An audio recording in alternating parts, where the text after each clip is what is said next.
نن ول سبق کې المنهج التربوي وبینو. صحیح شو.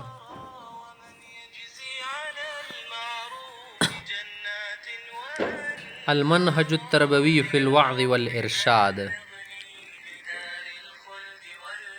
وعظ ارشاد څه کوي کنه دي د پاره منهج تربوي څه ده.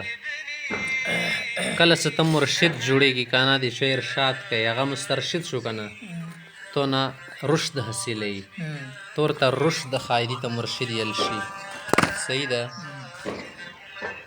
همدا شی ته واعظ د سړی واعظ وګرځي کنه د دې لپاره څه طریقه ده اوس د ټوله ښایي.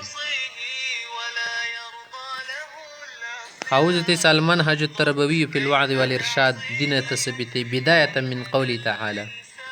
وإذ قال لقمان لابنه وهو يعظه. نديس فلنتدبر سويا هذه الوصايا النافعة التي حكاها الله عز وجل عن لقمان الحكيم. صدقكم فیدمن نصیحتونه دي کنه الله تعالی بیان کړي دي د لقمان حکیم علماء ته. په دې باندې موږ سوچ وکړو او په دې خبره نو وكونه رجل صالح وولي من اولياء الله وحكيم من الحكماء وهبة الله جل وعلا الحكمة وهبه الله جل وعلا الحكمة لأنه كان صادقا مع الله في أقواله وأعماله جادا في التقرب إلى الله عز وجل. سيدة او دا خبره کې دل لقمان حکیم سره رجل صالح ولی دی الله تعالی او هغه نه علاوه حکیم او الله تعالی ته حکمت ورکړو وهبه الله ځکه چې الله تعالی سره په اقوال او اعمالو کې صادق وو. صحیح ده.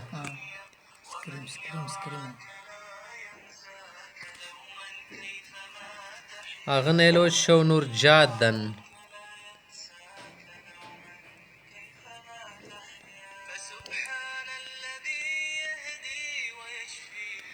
جادن چې شتل شي صادق اسی په خبره کې. صحیح ده. جادن فی التقرب الى الله عز وجل مخت شده دا زینه ده بزکی الطاعات وجمیل العبادات. صحیح ده کنه طاعاتی پوکو عباداتو کیا جادن جد جد کوشش تیل شي کنه من جد وجد. صحیح ده. كان قليل الكلام خبر بكام قول كثير الفكر والتدبر من الله عليه بالحكمة وهبه إياها دير بن إحسان وكو وإن من عظيم مكانه هذا العبد ورفي شانه يدي سري لوي مرتبة ولوي شان وإن عظيم مكانة هذا العبد ورفيع شانه أن الله عز وجل ذكر لنا في القرآن خبرا سخدای پوکی کسی ذکر کی وأنبأنا عن وصيته لابن وموعظته لولده وفلذة كبده زړه چوکړه جگرگوشا لتكون للآباء والمعلمين والمربين نبراسا ونموذجا. دا خدای تعالی ویلی د لقمان حکیم ول د طرز خطاب متد ذکر کی وإذ قال لقمان لابنه وهو يعظه يا بني کنه د سوتل شو يا ولد يا صبي يا أيها الشرير يا أيها الأشر يا أيها اللقع اے لقع اے کمینه دس یی خال بچی ته کنه نه بیزته بنیر کوي نه دتی کنه صداغه شن الله تعالی زکه ذکر کړي سوره معلمین د دنیا کې ابا او اجداد شلو یکم مربین دي کنه د پاره نبراس وګرځي ډیوا شراغ هدایت نبراس شتل شډیوی تلش نبراس شرح کې یا عقیده غوله څه دی یاري عقیده نصفیه ما غوله شرح ده کنه شرح العقائد ناغه د پر نبراس وګرځي. صحیح ده کنه د لیاري چراغ وګرځي وان موزجن ایوان من يحتذون حذوه ويسيرون على نهجه صدیغه په انداز باندې شیخان نقش قدم باندې لورش. ولهذا كان متأكدا على كل أم وعلى كل أب وعلى كل معلم ومرب أن يقف أمام هذه الوصية متأملا ومتدبرا. سهارا مور پلور معلم مربی ته دا تاکید سره یل شي چې هغه دغې وصیت مخې ته په تدبر او غور سره سوچ وکړي کله دا وصیت کوي که نه یا چوته کوي ارشاد نه لږ د تأمل نه کور واخلي لیأخذ منها الوصایا النافعه والاسالیب الناجعه. وعلیکم السلام. چې د کوم بهترین اسالیب دي ټیکنیکس دي که نه دا ټیکنیکس شي څه دا شي کې ونه واخلي. والطرق المفیده فی تربیة الابناء وتعلیم النشء نسل تیر شي د کوم بچی مچی سي. أليس الله جل وعلا ذكر لنا موعظة لقمان لابنه في كتابه العزيز. مته نه د ذکر کړي که څه ویلې ذکر کړي ده که نه ذکرها لنا جل وعلا ليس فقط لتكون خبرا نعلم صرف خبرې کیسې نه دي او معلومة نفيدها وإنما ذكر الله جل وعلا ذلك ليكون منهجا سديدا ومسلكا رشيدا يسلكه الآباء والمربون والمعلمون.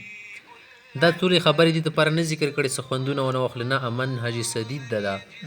یوه سیده لارې ته ښودلې ده څه دغې به نکالوړې هله به ته دې مقصد ته ورسېږي څه بچي نه به د نه په اوچته کې. إذ المسؤولية في التربية عظيمة والواجب جد كبير يتطلب نصحا نه الشيخه نو دوی ستو تو نه څه تقاضا کوي د تربیت چې شو کوي که نه دي کې تو دپاره ضروري ده چې ته به خیرخواوي دی سړیوال که هسې ورنه ټیپر خرڅوي بیا پیدا نه کوي. وعلما وفهما وبصیره دا به در کي که بصیرت نه در کي خو تربیت خو ځای به بل حالات ته بوځي. ولهذا كان من الجدير بكل مربى أن يقف أمام هذه الوصية ينهل من معينها. هر مربي ته ضروري ده چې دغې مسؤلیت مخې ته ودرېږي دغې وصیت مخې ته او د دې وله چینې نه اوبه حاصلې کړي. ينهل من معینها چې شتیل شي چینې نه اوبه حاصلې کړي د کومه چینه د دینه لاغونې ځون ته ډاک کړي په تاکای سپکوري روشي مخ ته سفر کړي زندګۍ وله سفر سي.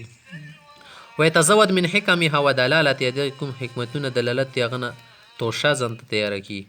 لتكون تربیته لابنائه وللنشء عن بصیرة وحکمه چې د کوم تربیت سره د بصیرت او حکیمت ړوند تربیت نه وي. وعن درایة بدین الله جل وعلا او څه پویا وي که نه درایت روایت خو دې تیل شي منقولیات ښه به بیانوي که نه درایت چې تیل شي عقل ډېر در کي ماغه تیل شي عقل سره کور چلی عقل سلیم خال څه روایت نه کور خلک درایت سره ډېر استعمالوه صحیح ده.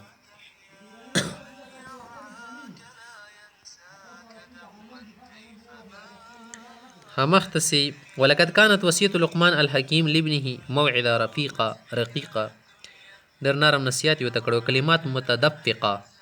داسې کلمې چې زړه نه داسې ټوپونه څه وایي زړه نه څه راوځي خبره از دل خزد بر دل رزد. والفاظا عذبه خواږه خږو ټکو سره ووصايا سديده جاءت باسلوب الواعظ الناصح المشفق المربي. کوم واعظ چې شي هغه خیرخواوي او مینې محبت سره خبره ښیم هغه په انداز کې لقمان علیه السلام خپل بچي ته وي. یقول الله جل وعلا وإذ قال لقمان لابنه وهو يعظه والوعظ أمر بالخير أو نهي عن الشر ما ترغيب وترهيب ترغيب دواړه ورکي. وهكذا جاءت ترغيب شوق ورکول ترهيب یارول چې د دواړه پهلو کې موجودي که یو مخې ترهیب دي شروع کو بیا خنه شو خل نو امیده کېږي یو مخې ترغیب کې بیا خېڅ بس جنت ته ارځي. وهكذا جاءت وصية موعظة لابنه يناديه نداء الحنان والعطف والشفقة يميني د رحم او د لطف په انداز کې ورته اوس کوي. حنان چې شتل حنون ولد حنون وأب عطوف وأب حنون مهربان فلور تیل صحیح ده. بعيدا عن الغلظة والشدة والعنف والقسوة داسې نصیحت ورته نه کول شدت ورکي وي ګاډه سپن ورکي سخت وي شدید انداز کې تروش انداز کې سټنډ تر چولنا نه داسې نه وه. يكرر معه الخطاب يا بني او هر یارې خبرې کې ورته یا بني یا بني یا بني انها ان تكن مثقال حبة من خردل یا بني أقم الصلاة يا بني أمر بالصلاة داسې ورځ دی کې داسې مخه يردد عليها مرات عدة يا الشيخات څو ځلې ورته یا بني دې سره سړي ولا زړه ته راکینش کول شي ځون ته یا ابتي ابراهيم عليه السلام ونیلو پلور ته یا ابتي لماذا تعبد هؤلاء الأصنام لا يسمعون لا تسمع ولا تضر ولا تفيد ولا تنفع یفتح بیا قلب زړه ورسره روکلول کله سړي زړه روکلو کې به خپله ورنوځي که نه ګېټ ته نه ده کلو کړه رکشا په وروايي دې ځکه چې ته بچي نه وایې څه بچي من دا کوره که وشلېږي ويستدعي بها احاسیسه د سړي جذباتو باندې کنټرول کوي که نه وال د انګریزان میشنریز کوم دي که نه د خلوي زړه ډول شي د مولا اسلامي خلک ورته قسمه قسمه القابات ورکوي که نه مسټر مای مسټر همداسې ته کله کله نورې ډېرې خبرې ورکوي نو هغه نه سړی غرمه شي لکه زه رښتیا مسټر غریب په څه کاکاړ نه وي ومشاعره د هغه له مشاعر څه دي احاسیس جذبات ته کوم شعور لري که نه دا د نکنش کوي زړه ته کله چولوس کې د زړه د چولوس کې چونه در وخصو بیا خلاصون یې که نه ویهیئ لحسن الاستفاده و کمال الانتفاع کله ولته په خوږو خبرو سړی راځي کې هغه نبادو ته لګیا شي اوس ګوره وإذ قال لقمان لابنه وهو يعظه يا بني لا تشرك بالله إن الشرك لظلم عظيم وهنا معاشر الآباء والأمهات والمعلمين والمربين اس ډېر داسې کسان دي اباجانان دي میاندې دي معلمین دي اساتذه دي يجب أن ندرك من هذه الوصية أن أهم ما يربي عليه النشء وتربي عليه الأجيال ټولو نه هم شی څه باندې د نسل او د بچی تربیت وکړی شي اجیال چې شتېر شي نسلونه ښه جیل جمع ده المحافظة على عقیدة التوحید نو دې زموږ ته شور عقیده توحید وال سړي جوړوه لا تشرک بالله ځکه یې صحیح ده والبعد عن الاشراک بالله تبارک وتعالى شرک نه لرې کړي کله لار کولو شه دا خو واله دروازه ده که نه هغه نه بعد بیا نور شیان کېږي فإن هذا أهم المهمات وأعظم المقاصد وأجل الغايات دا خو ټولو نه هم مقصد د توحید که نه ټولو نه مهم شی ده ټولو نه اخري غایت همدا ده اول غایت وهو الأساس الذي يبني عليه الدين په دې باندې خو دین مبني ده که نه وتقام عليه المله په دې باندې ملت قایم ده که یو سړی د ټولو عبادتونه کوي خو شرک ورکېده نه دا خو په زول لاړو که نه ولهذا بدأ أول ما بدأ لقمان عليه السلام في موعظة لابنه بنهي عن الإشراك بالله جل وعلا قال لا تشرك بالله أي بكل سورة وجميع أنواعه فلا تجعل مع الله شريكا في الملك والخلق والرزق والإنعام ولا تجعل مع الله شريكا في أسماء الله الحسنى وصفاته العظمى ولا تجعل مع الله شريكا في العبادة التي خلقك الله لأجلها نیس پوی کړو که نه څه ټول قسمه شرکیاتونه به ځان ساتي په رزق کې څوک الله سره شریک نه کړي رازق خالق بل څوک ونه ګڼي همده شی ته الله تعالی والا اسما دي صفات دي هغه کې که څه ده چوته د الله نوم ورنه کې څه دا شه د سمی ده دا چې شه د پلانکای ده دا پلانکای ده دې کې دا صفات راغلی نعوذ بالله دې ته اوس یې خطا شوي ده دا اوس یې خطي کول شي داسې سوچ به نه لرې اندي به ده دپاره ته خدای پیدا کړی که نه و اوجدک لتحقیق هاندي دپاره خې د وجود دیر کړی سته دا شی وجود ته راولې الله یو وګڼې ټول شرکیات په څه ټولې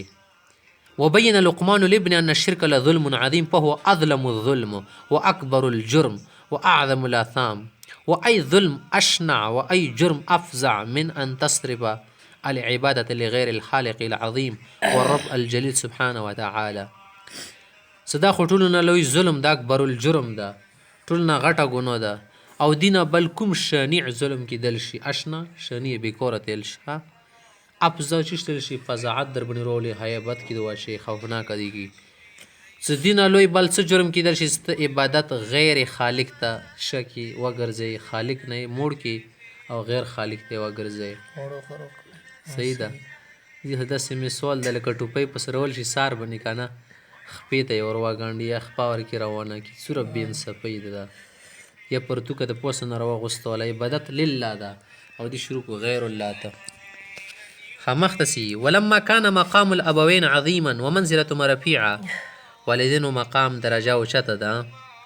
بدأ بالتحذير من أحذر شيء للإنسان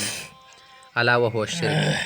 نه اول تحذير شي باندې شروع کړو ټول نه خطرناک شي انسان ته شد الشرك ته سواء كان شركا أكبر أو شركا أصغر رياوي أو كذا شرك جلي وكي صحیح ده شرک جلی خو جواد ته وانه ته سجده ولګوله یو زړه کې عقیدې لري خو یا خالق راته وایي دیکاوه وکړي اعاذنا الله واياكم منه آمين. فقال لقمان عليه السلام يا بني لا تشرك بالله إن الشرك لظلم عظيم. أي احذر الشرك في عبادة الله كدعاء الأموات أو الغائبين. لا تشرك نه څه معنا ده؟ لا تشرک بالله شرک معنا أي احذر الشرك شرک نه وړه چې په چی کې په عبادت الله په عبادت کې څنګه کدعاء الأموات لکه مردګون پر بلل کې له قبر ولا کار مو وکا ای قبر ولا بچی راکا تل تخ مې درې رنجي تړلې دي خو درې بچی لا راکي کار مې نه چلیږي بالکل میراث شوی یم ماشاءالله ماشاءالله همدا چې طویل غائبین شرک جړ دی وسته ماشاءالله اویل غائبین یا غایبین را غوړي یو سړی موجود نه د موجوده سړی تل شله ګلاس وبره ترا کده ښه خبره یل شي کنه الا مدد مې وکړه د ګلاس وبره لره پاسه دي ست ګلاس مې خلی ترا واله دا څنګه کیږي او بوته بخپل را پاسې کی قران کریم کې تندایل شي دي کنه خپل باندې ته توبه نه رسی ما هو ببالغی خلی ته نه دراسي خپل باندې راخله یا اسباب استعمال کا اسباب څنګه معقول وي دوس معقول سبب د کرسی باندې کینه راواله خطي سنه ز کرسی نه بغیر اند سکه خپین باندې سي جوړ شي سټایل کې او بیا غوړ شو قسمه قسمه بزرګونو ته دلالي وایي څه د سیمه کې نه کیږي اسباب دنیا ده. ولما نزل الله قول تعالى ولم يلبس ایمانهم بالظلم اصل کې د ظلم له تفسیر شوه د کنه سین شرک له ظلم عظیم او بعض کې رغلی کنه سا خلک کامیاب دي ولم يلبس ایمانهم بالظلم ظلم سره ایمان خلط نه شو ګډوډ شو صحابه ول ظلم خار سړی نه کیږي پیغمبر سنت سنه حدیث کې ظلم نه شرک ته حق نه ځکه زبل کې نه شرک له ظلم عظیم تفسیر رغله شق ذلك للمسلمين اسکل آیات نازل شو صحابه ته تکلیف شو وقالوا اينا يظلم نفسه ان کوم سړی مو کې تفسیر ده چې ظلم نه کړه فقال رسول الله صلی الله علیه وسلم ليس ذلك انما هو شرک مراد ده. الم تسمعوا تاسو نه دوردل لقمان علیه السلام خبره قال لقمان لابنه يا بني لا تشرك بالله إن الشرك لظلم عظيم رواه الترمذي وصححه الألباني.